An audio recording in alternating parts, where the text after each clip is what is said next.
everybody, what is up? My name is Mackenzie. And I'm Jonathan. We are husband and wife, and we'd like to welcome you to TerreDice. And to 2022! Happy New Year! It is a brand new year, and a whole lot of stuff has happened in this past year, including 382 plays of 167 different games. That is a lot of games. Now, we are here to bring you the best of the best, what we enjoyed playing the most in this past year. Okay, now, it would be really hard to make just one list, so we've broken it up into categories. We're going to have a little award show here for our best favorites of this past year. So if that sounds like something you want to see, then just keep watching. All right, kicking it off with the most played games of 2021. Okay, so we had a bunch of games that we played a lot of times. In fact, there were 34 different games that we played at least 4 times, most of them more than that. So these were 4 that stood out kind of among the other competitors. So you want to start with number 4? All right, coming in at number 4, we have Strike. Now, Strike is this cute little game where you roll some dice. It's very all luck. You say all luck based, but it is so fun. We picked up while we were at Gen Con, and it is just a hoot. It's just a really fun game. There's some strategy to it. You try to chuck a die in, and you get to keep all the dice that match once you're in the little stadium. So. I heard we played this a lot from a friend that told us it's kind of like when you can play it without even thinking about it, and it's one of those great games to play at the end of the night. You melt through like 20 rounds just sitting there and realize you've been playing forever. Yeah, it's great. All right, that's Strike. Okay, number 3, you know we're fans of this game. We still play it. That's Everdell. This is one of my favorite games. The art in this game is just beautiful by Andrew Bosley, and it's just this wonderful game by Starling Games. In fact, there is an expansion coming out this year. We were one of the reviewers for the Kickstarter for that, so that kind of boosted up the number of plays we had of it this year. So we are very, very excited about that and about all things Everdell. So if you haven't played this game, check it out. Check out our other videos where we talk about it. Okay, coming in at number 3, we have one of my favorites, and that is Calico. Now, this was a huge game at the beginning of 2021. It was like had all the buzz, but I still love it. We played it we played it last week with some of Jonathan's family, and it still is such a hit to me. It was a tile placing game where you're trying to create the most beautiful quilt and get cats to come lay on it and place buttons. I love it. It's such a good game. I think what makes it so good is that the family loves it too. Yes. Like my brother, who doesn't play a whole lot of games, really, really loves this game. Yes. So we just had a lot of fun with it. It's very, very good, thinky, Yeah, abstract. very easy to learn, but you can dive really deep into it. Yeah. Okay. Number 1 for the most played, it should hopefully not surprise anyone. That is Bark Avenue. That's our game that we're developing. So we have played this so many times, and we've watched other people play this so many times. But we are so excited about where this is in the development process. Our graphic designer is getting started on a lot of stuff. Our artist is going to come fill in some amazing stuff after that. This is the draft of our box cover with our new logo. So we're very, very excited about where Bark Avenue is. Yeah, make sure to keep up to date on this Kickstarter. Will be coming out later this spring. So if you want to keep up to date on Bark Avenue, you can click the link down below to join our newsletter. I send out an email once a month with updates. But I would hope for all of you that this would be our most played so we can deliver the best game possible. But that is our number 1. Moving on to more specific categories. Now, for these categories, I picked my top 1 and Jonathan picked his top 1. So the first category is going to be best 2-player game. Now this is can only play it 2. So not best overall, but just a 2-player game. So I will go first. My favorite 2-player game of 2021 was Shobu. Now, this one is new to me. It's not new to the gaming world, but I love it. I picked it up while we were at PAX Unplugged, and it's sort of this abstract chess game, and I love its simplistic design, and it is easy to learn, but man, it is hard to win for me. So I love Shobu. Great game. Yeah. And mine is also one we picked up this year at Gen Con. This is Paris, La Cité Lumière. I just love this game, probably so much because it surprised me. It's just how great the strategy in this game is. It starts with this first phase where you're laying the city grid and you're drafting these tiles, and then the second phase is a polyomino puzzle where you're trying to claim spaces and connect all your buildings to get a lot of points. It is a really neat little game. I love it so much. I've played it a bunch of times. There's also an Eiffel expansion coming out for it this year that we are very excited about. The next category on our list is Best Cooperative Games. So these were our favorite cooperative games we played this year. Starting off with mine, that is Arkham Horror, the card game. I still love this thing so much. We featured it throughout this year in our top 10 board games for couples part 2. It is just a clever, clever little game. I just can't believe the world and the story that comes out of a deck of cards. But it is cooperative, and it feels especially cooperative because the whole game is against you, and it feels like every turn you're just getting beat up, and it's brutal. So it's a nice bonding experience.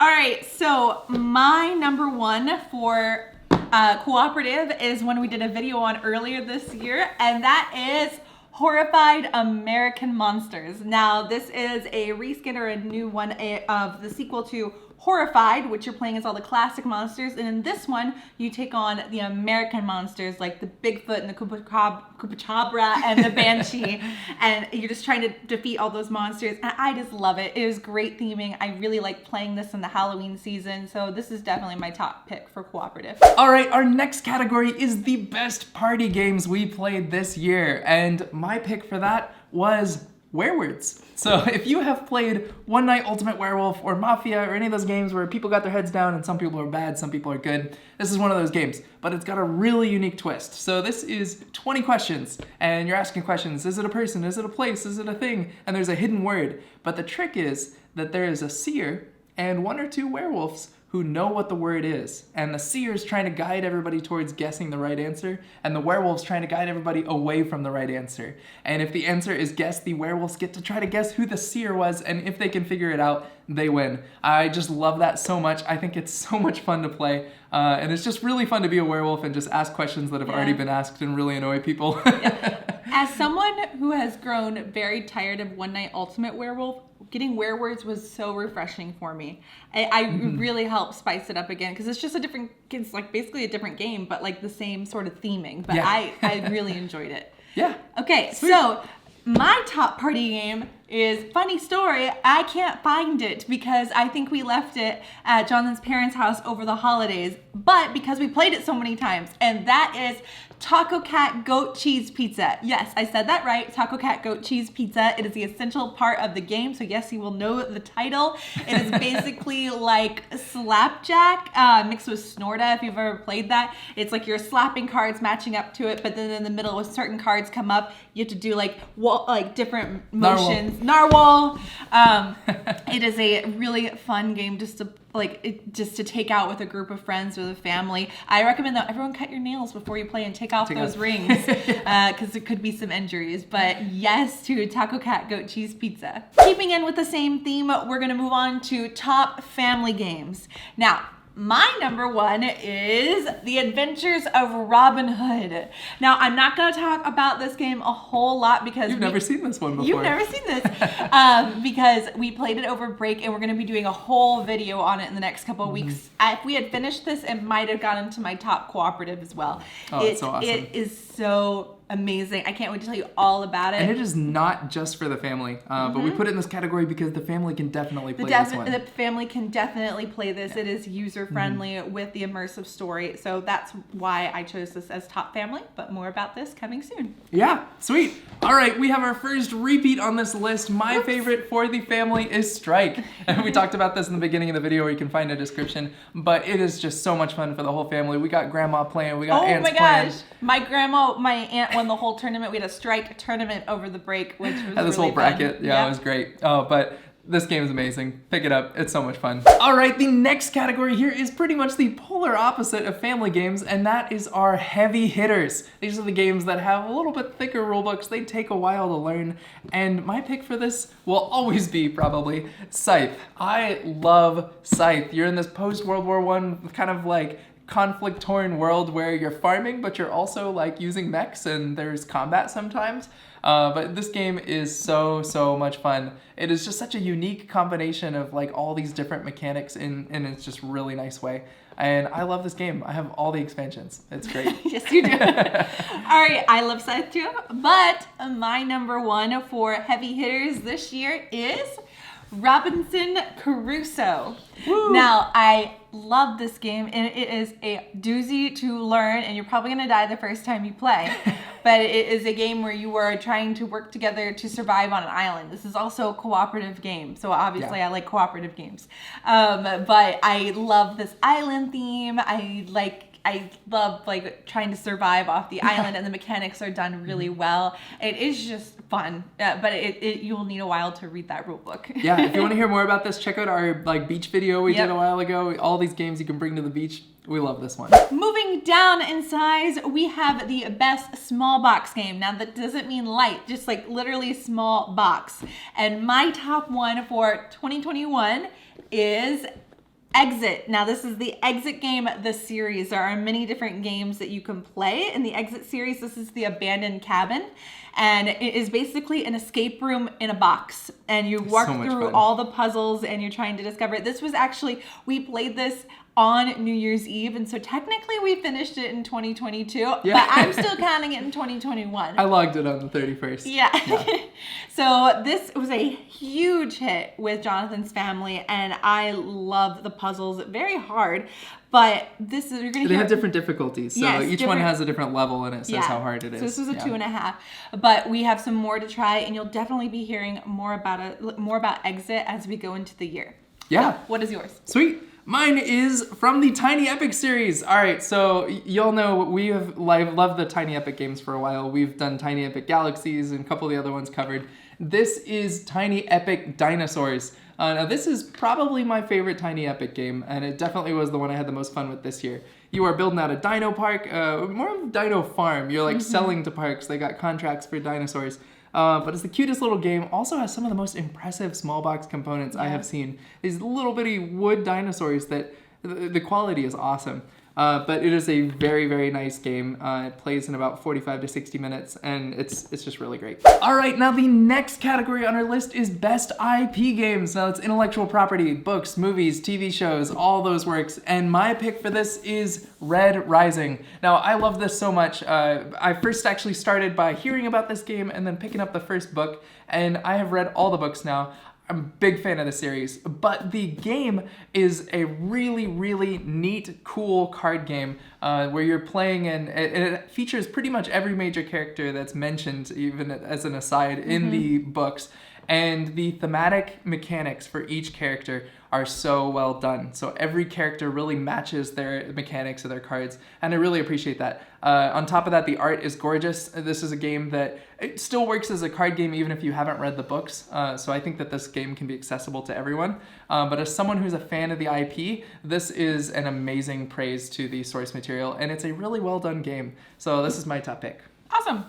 All right, so my top pick for best IP is The Rocketeer: Fate of the Future. Now, this is a game that came out, a movie that came out in the 90s, and so Funko Games and Prospero Hall just released The Rocketeer back in September, October, I believe. And this is such a fun game, and the theming is so good. Like, if you've seen the movie, like the game is still, the mechanics are still great even if you haven't seen the movie, but you just get so much more value out of this game if you've seen the movie, and they match up so well, and the art is done. It's all custom art for the game, and it's just beautiful. We did a full review about Rocketeer, so you can go check that out if you want to hear more about it, but great IP game. I love this one too, it's so good. Our next category is Best High Player Count. Now this is games that you can play with a lot of people. So my top pick for highest player count is Camel Up. Now, this is a game where you are betting on racing camels, and you're basically just placing bets on who's gonna be the fastest camel. It is fun. It is a really fun family game. It can play up to 8 people, and it's a hoot. I really enjoy Camel Up. It's quite a bit of luck and all that sort of silly stuff, but there's also quite a bit of like it's sort strategy of, too. Game theory. You're thinking, well, there's a couple dice left. I can guess what's gonna happen. Yeah.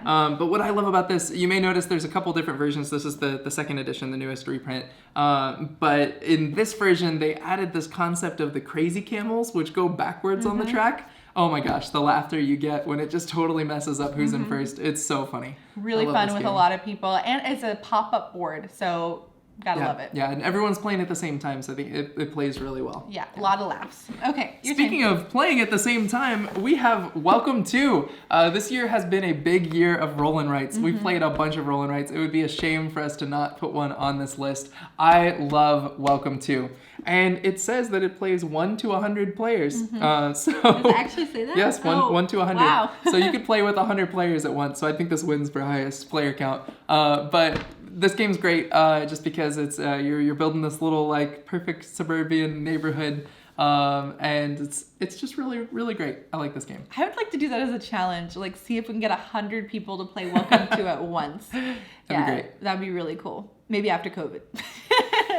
Boo!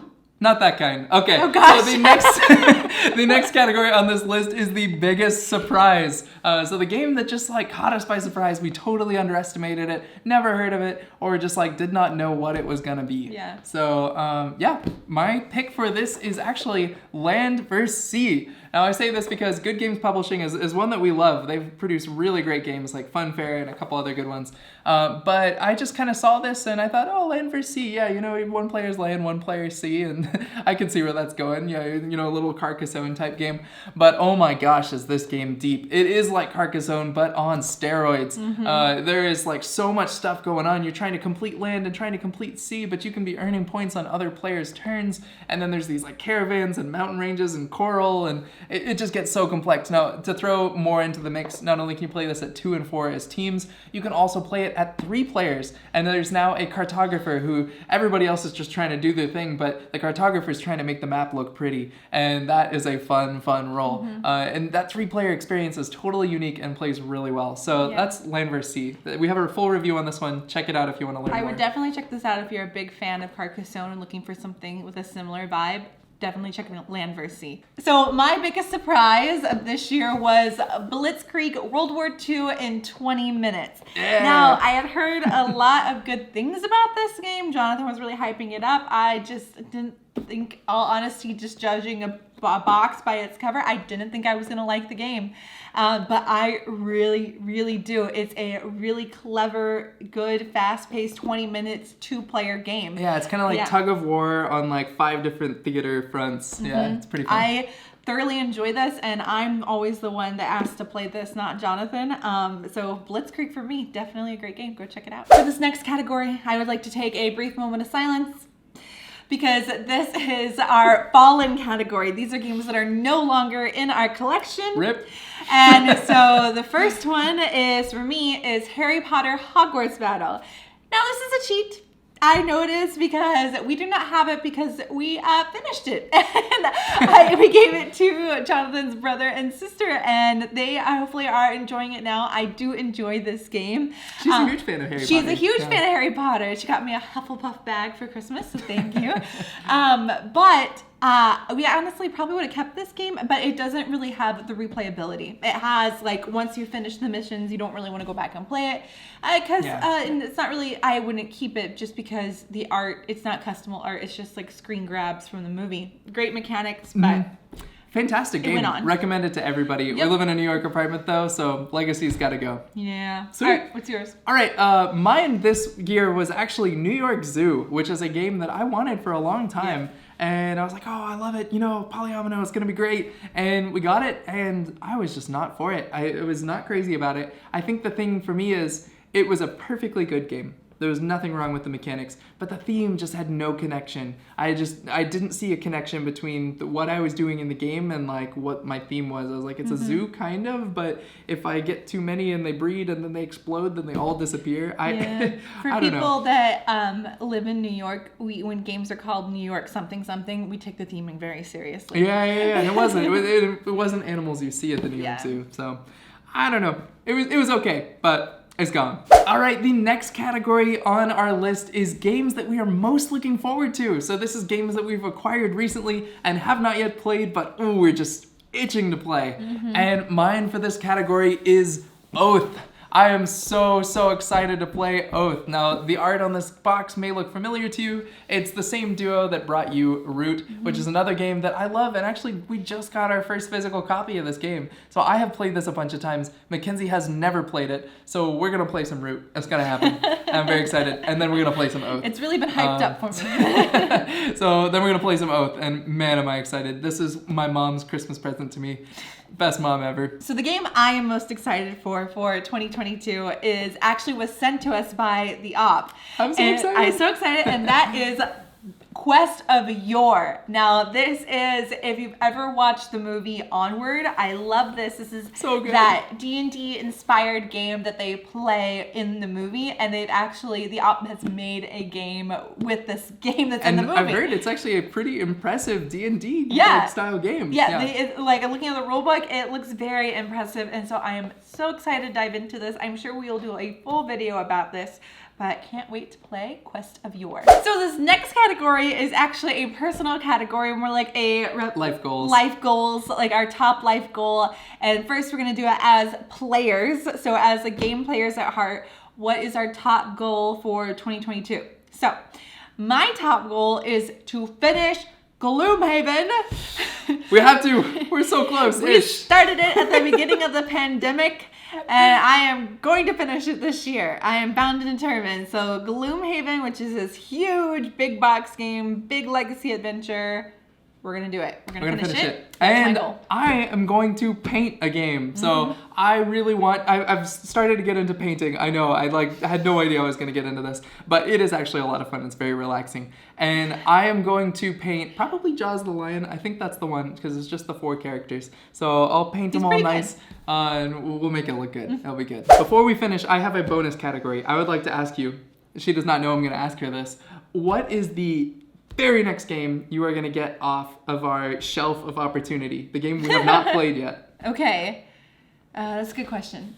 All right, I'm going to choose, you can't see, it's not in the shot. That Time You Killed Me, which is up here. Oh. I can't reach it. It is a 2-player chess-like game from Pandasaurus, and I am excited to play this. I really am excited to see what this game's all about. I've heard good things, so that would be the one I would choose to play next. Nice, yeah. The 2-player games, those are the easiest to get off. Mine too. I would pick, this is a game by Capstone Games that you're basically doing the Nixon administration investigation, but it's this cool game where there's strings tied on a board and then whole investigation's happening.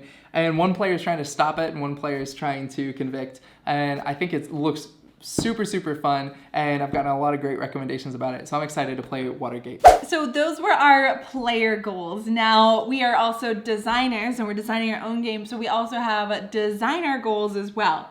So my number 1 goal for this year as designers is to run a successful Bark Avenue Kickstarter and be finishing up the manufacturing of Bark Avenue. That is my goal, my life. Laser focused.